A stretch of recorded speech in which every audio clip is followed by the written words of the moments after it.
Pagi. Halo. Pak, selamat pagi, Pak. Iya, macet-macet ya suaranya. Enggak kok, Pak. Lumayan jelas. Tapi cahayanya agak gelap ya, maaf ya. Kita tunggu yang lainnya sambil kalian isi absen. Iya, Pak. Oke.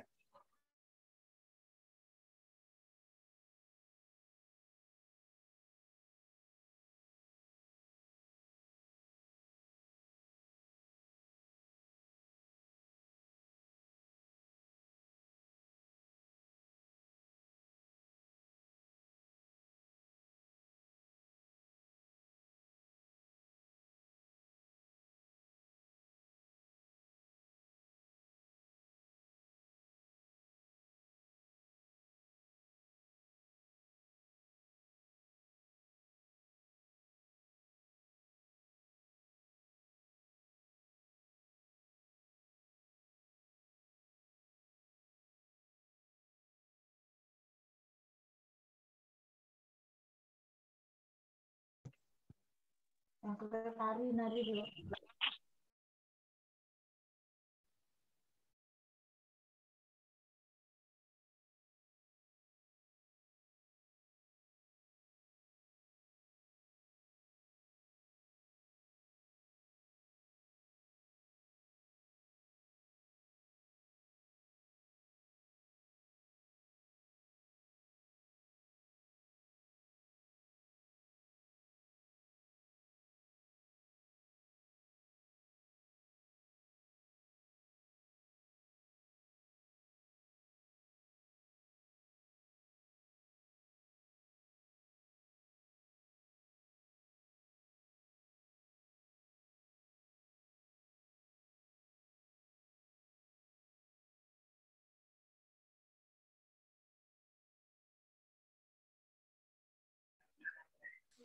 Halo, yang baru masuk. Isi absennya ya.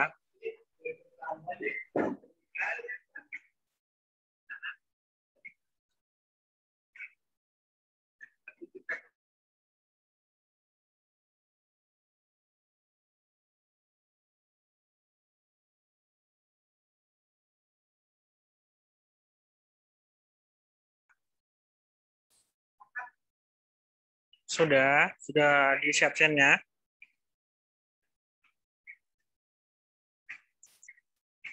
Hari ini materi kita tentang SOP dan audit keamanan jaringan informasi ya. Ada yang mengerti arti SOP?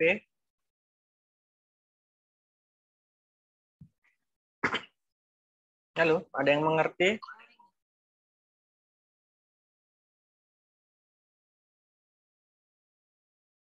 Ada yang tahu kepanjangan SOP?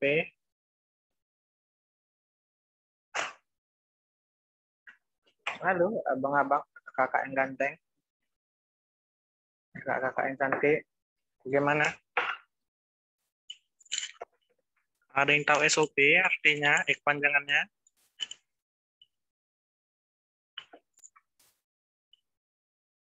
Halo, kenapa nggak ada yang jawab?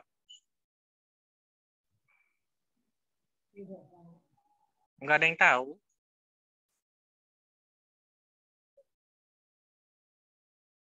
Dewi apa? Kepanjangan SOP? Nggak tahu, Pak. Nggak tahu. Ini Afifutul Karimu Tidak tahu, Pak. yang kerja, yang kuliah sambil kerja siapa di sini? Nggak ada.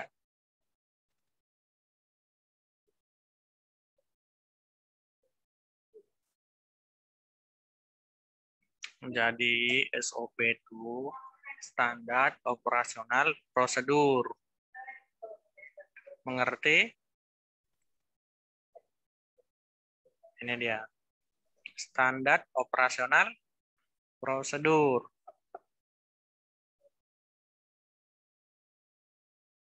Udah bisa kita lanjut atau kita tunggu temannya? Kita lanjut aja ya. Ya, Pak. Lanjut, Pak. Jadi di sini kepanjangan SOP itu standar operasional prosedur. SOP merupakan pedoman kerja bagi setiap perusahaan dalam menjalankan kegiatan operasionalnya. Jadi itu nggak boleh salah-salah. Semuanya terstruktur. Misalnya kalau pernah kalian jalan-jalan ke mall, kalian lihat clean service, mereka selalu pakai SOP kan?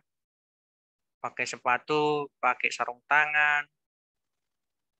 Kemudian kalau lantainya mau dipel, pakai yang segitiga itu kan.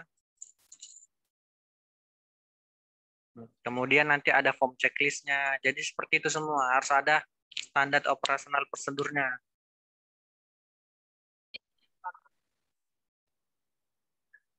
Kemudian apabila ingin memasak seperti di restoran, lihat cookingnya, selalu memakai topi. Selalu memakai, apa itu yang panjang-panjang menutupi dadanya itu? Bajunya itu. Celemek atau apa itu namanya? Ya, Pak. Celemek. Kenapa harus memakai topi? Agar rambutnya tidak masuk ke makanan yang dijualnya. Coba kalian nih makan ke restoran mahal. Tiba-tiba ada rambut. Mau kalian makan? Enggak, Pak.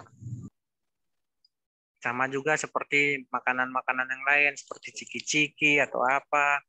Kan kalau kita buka ciki-cikinya ada rambut atau bulu ketiak kan nggak mau dimakan kan? Jadi semuanya harus memakai standar operasional prosedur. Jadi dalam SOP itu biasanya diatur ketentuan umum yang berlaku dalam satu unit kerja, sedangkan ketentuan khusus diatur sendiri dalam bentuk surat edaran dari direksi perusahaan uang yang bersangkutan.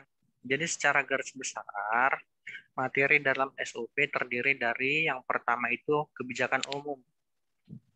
Di kebijakan umum ini ada tujuan, ruang lingkup, kemudian tanggung jawab, kemudian hal-hal yang akan diatur dalam kebijakan yang bersangkutan. Kemudian yang kedua prosedur. Apa yang lagi bertukang ya suara?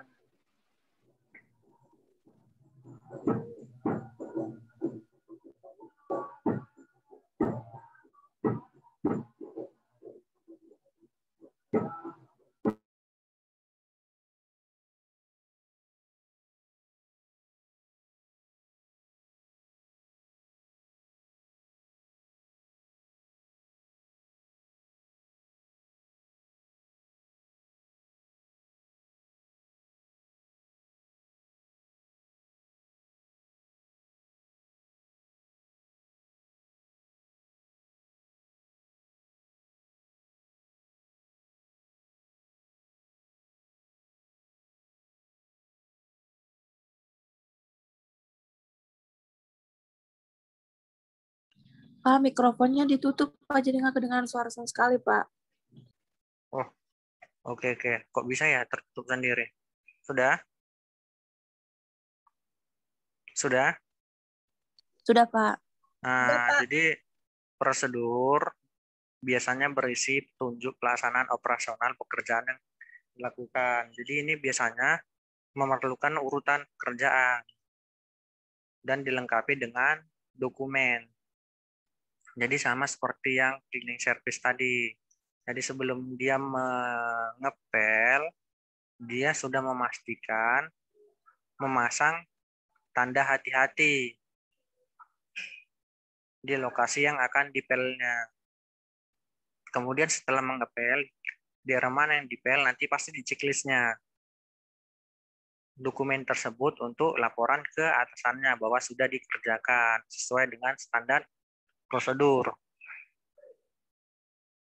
Kemudian analisis sistem dan prosedur kerja.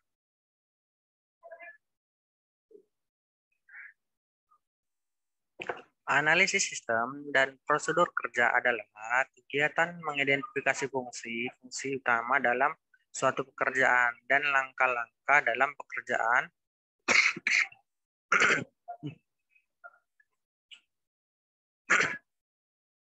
yang diperlukan dan dalam melaksanakan fungsi sistem dan prosedur kerja.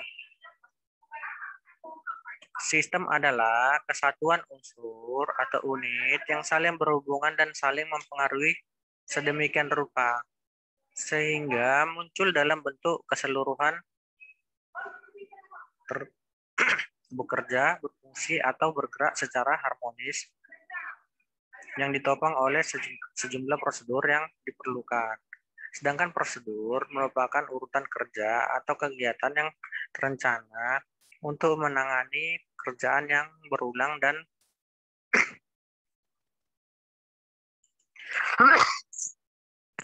ya, lagi batuk Bapak. Kemudian analisis prosedur.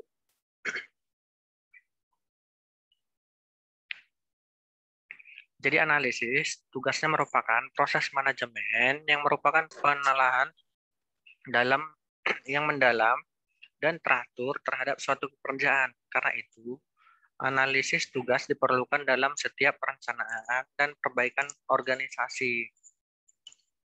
Jadi di sini ada 5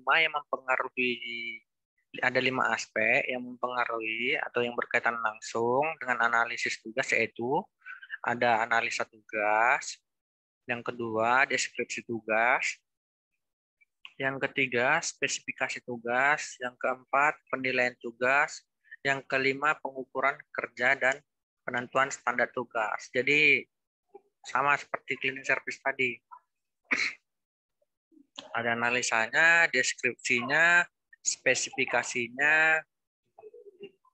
Maksudnya spesifikasinya apa yang digunakan dia pada saat mengepel tadi.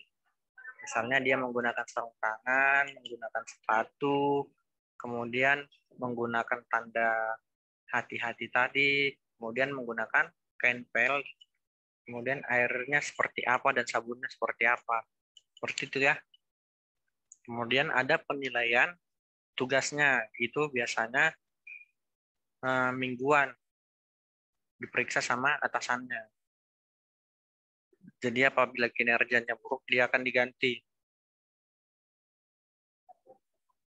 Kemudian analisis prosedur kerja.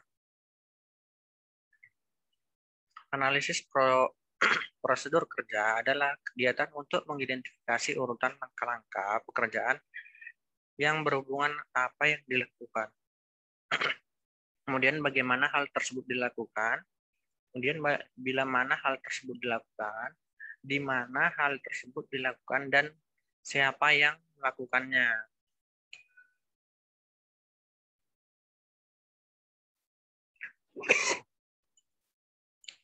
Kemudian, prosedur diperoleh dengan merencanakan terlebih dahulu bermacam-macam langkah yang dianggap perlu untuk melaksanakan pekerjaan.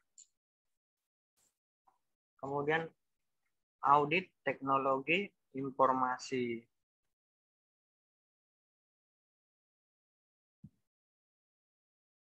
Audit sendiri sebenarnya adalah proses pengawasan dan pengendalian. Audit teknologi informasi adalah bentuk pengawasan dan pengendalian dari infrastruktur teknologi informasi secara menyeluruh.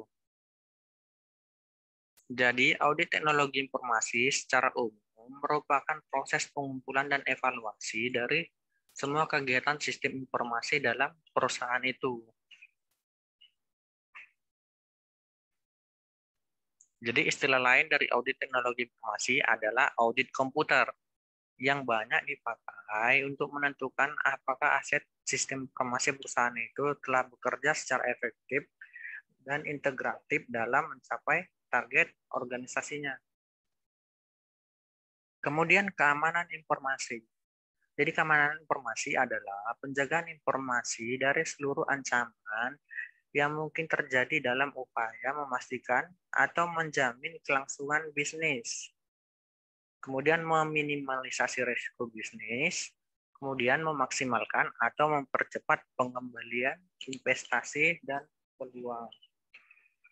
Jadi kenapa perlu keamanan informasi? Karena data-data konsumennya itu sangat penting.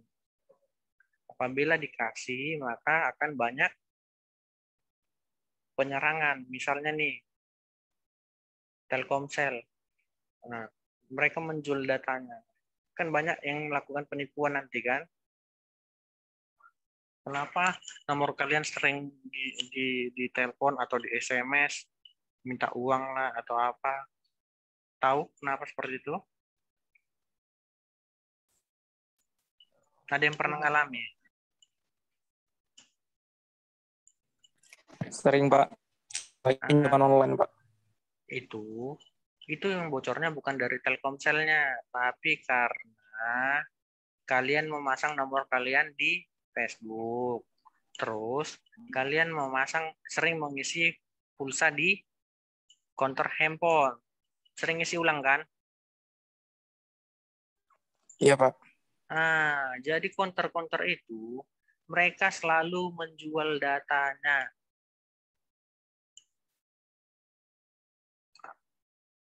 Kemana dijual ya? Ke mereka-mereka yang ingin melakukan tindak kejahatan.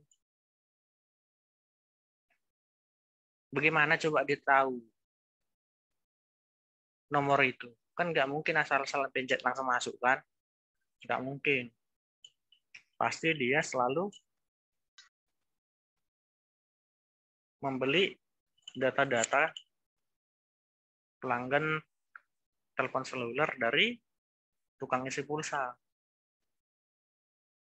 Nah, makanya bagi kalian yang apabila mempunyai nomor penting, nggak mau diganggu, ya biasakan ngisi dari ATM, atau pakai voucher, atau memakai prabayar,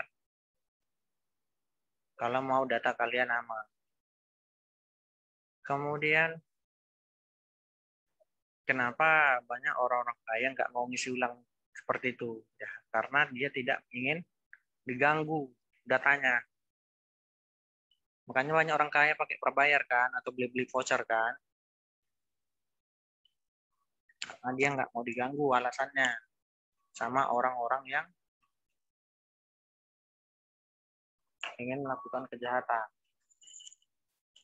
Kemudian audit secara umum adalah proses terpadu dalam pengumpulan dan penilaian terhadap informasi sebagai satu kesatuan organisasi oleh seorang ahli.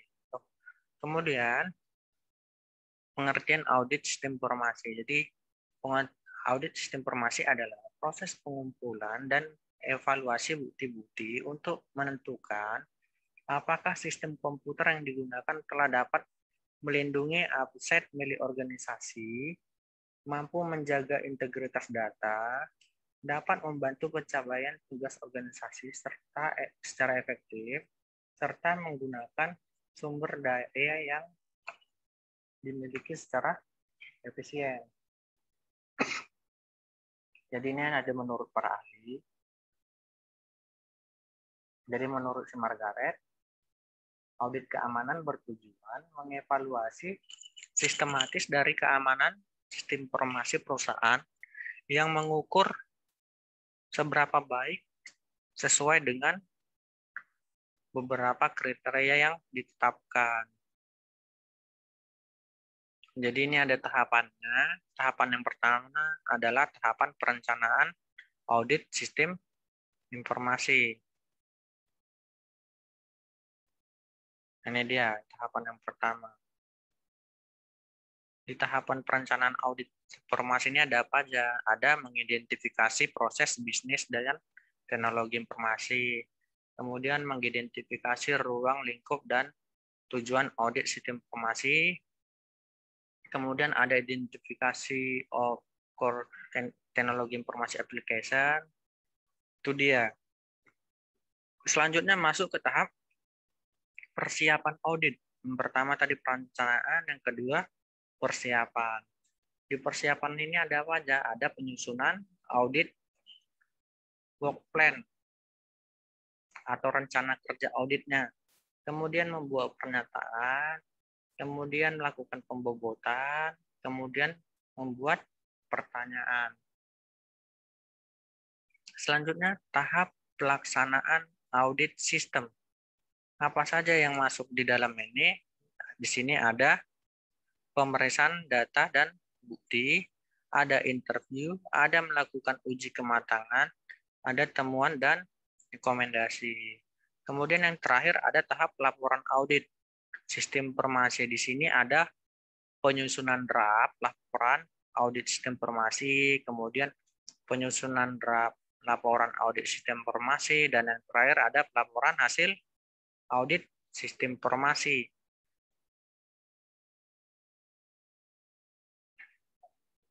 Jadi keempat tahap tersebut ini dia, nanti udah bisa lah kalian baca, udah Bapak jelaskan tadi. Ya, 1, 2, 3, 4. Selanjutnya keuntungan adanya audit. Jadi keuntungannya yang pertama menilai keefektifan aktivitas-aktivitas dokumen dalam organisasi. Kemudian memonitor kesesuaian dengan kebijakan sistem, prosedur, dan undang-undang perusahaan. Kemudian mengukur tingkat efektivitas dari sistem. Selanjutnya, mengidentifikasi kelemahan di sistem yang mungkin mengakibatkan ketidaksesuaian di masa dating. Kemudian, menyediakan informasi untuk proses peningkatan. Selanjutnya, meningkatkan saling memahami antar departemen dan antar individu. Selanjutnya, melaporkan hasil tujuan, tinjauan, dan tindakan berdasarkan risiko ke manajemen. Informasi audit harus disimpan, dijaga, sehingga sebuah aksi dapat ditelusuri. Jadi jenis-jenisnya di sini ada audit sistem. Audit sistem itu ya audit terhadap sistem informasi terdokumentasi untuk memastikan sudah memenuhi standar nasional atau internasional. Kemudian ada audit compliance atau pemenuhan. Jadi ini untuk menguji efektivitas implementasi dari kebijakan, prosedur, kontrol, dan unsur hukum lain. Kemudian ada audit produk atau layanan. Ini untuk menguji suatu produk atau layanan telah sesuai seperti spesifikasi yang telah ditentukan dan cocok digunakan.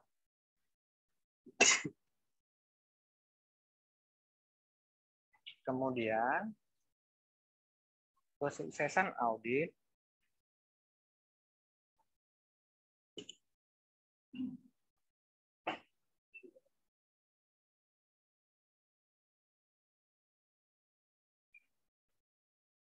kesuksesan proses audit tergantung pada hal-hal berikut. Nah, yang pertama, karena pemilihan auditor yang tepat. Berarti auditornya tidak bertele-tele atau tidak berpihak kepada salah satu pihak. Kemudian persiapan yang matang dan adanya respon. Selanjutnya ada laporan yang berarti. Maksudnya laporan berarti laporannya sesuai dengan yang dikerjakan. Kemudian adanya aksi yang tepat yang diminta oleh auditornya.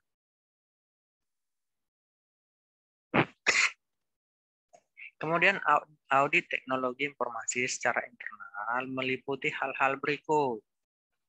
Ada yang pertama, acuan dalam proses audit secara internal. Kemudian kunci objektif dan kebutuhan. Selanjutnya, global dan independen. Kemudian fokus pada risiko. Kemudian keahlian dalam mengontrol teknologi informasi internal. Selanjutnya keterlibatan proyek teknologi informasi. Selanjutnya review secara teratur. Kemudian adanya standarisasi dan review yang dalam. Ada rekomendasi, kemudian ada teknologi informasi dan pengetahuan, kemudian ada koordinasi yang efektif dengan pihak luar, dengan bagian regulasi, itu dia, nanti bisa kalian baca. Kemudian ada area penggunaan. Yang pertama, ada audit teknologi informasi. Yang kedua, ada risiko, analisis risiko. Kemudian, pengecekan kesehatan. Bu, aku belum siapkan ya. Belum kukirim ya, Bu. Kemudian, ada konsep keamanan. Kemudian, manual keamanan. Oke, materinya sampai di situ. Yang baru masuk, kenapa baru masuk ini? Mana aja dari tadi. Materinya udah selesai baru masuk.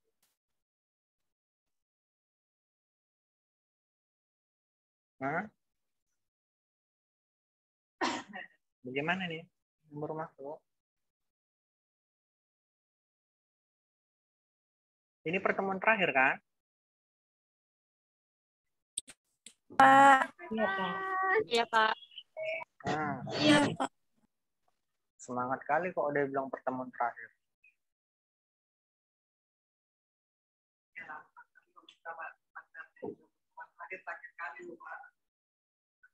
Kayak mana ujiannya nanti? Gak usah kasih kisi-kisi lah ya. Orang tuanya nanti kalian nyontek dari Google. Iya kan? Kasihlah, Pak. Kasihlah Pak, biar dipermudah. Malah.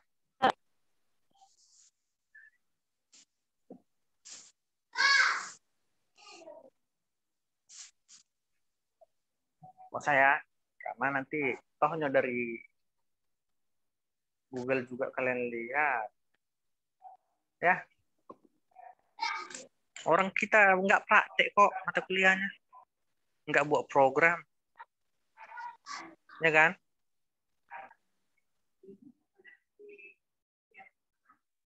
Ya sudah. Sampai bertemu di UAS lah ya. Ya, Pak. Nah, Iya, Pak. bagi yang belum bisa absen, diisi absennya ya. Baik, Pak. Oke. Nanti siapa yang terkendala di ujian? UAS atau mau susulan dikabarin. Jangan nanti udah masuk semester baru dia ngomong, Pak, saya baru ujian. Atau Pak, kenapa nilai saya nggak keluar? Ya Bapak nggak tahu. Karena kalian ujian perbaikannya nggak ngabarin. Karena admin kadang dia lupa ngasih ke dosen yang bersangkutan. Paham? Paham, Pak. Karena admin ngurus kalian semua mulai dari semester 2 sampai semester 8. Bayangin tuh berapa orang. Kita ada 600 atau 800 orang. Ya kalau semuanya rata-rata ujian susulan satu-satu ya adminnya bingung siapa yang udah dikirim, siapa yang belum jawabannya ke dosen masing-masing. Oke ya? Sampai berjumpa di UAS. Tetap jaga kesehatan lah ya. Biar bisa ujian. Ya, nanti kena COVID pula kalian di rumah sakit, nggak bisa apa nulis. Oke ya? Sampai jumpa minggu depan. Selamat siang semuanya. Bye-bye. Siap, Pak. Oke. Yuk, udah bisa keluar ya. Ingat isi absensi. Iya, Pak. Iya, Pak. Iya, Pak.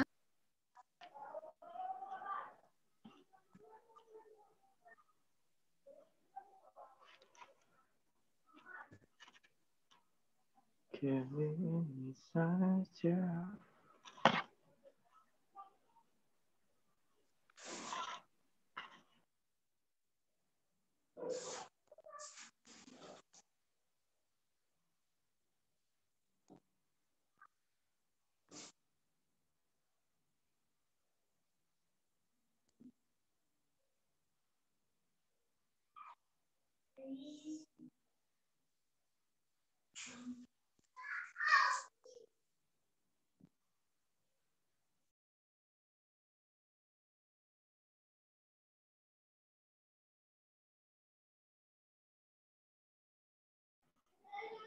Karena ku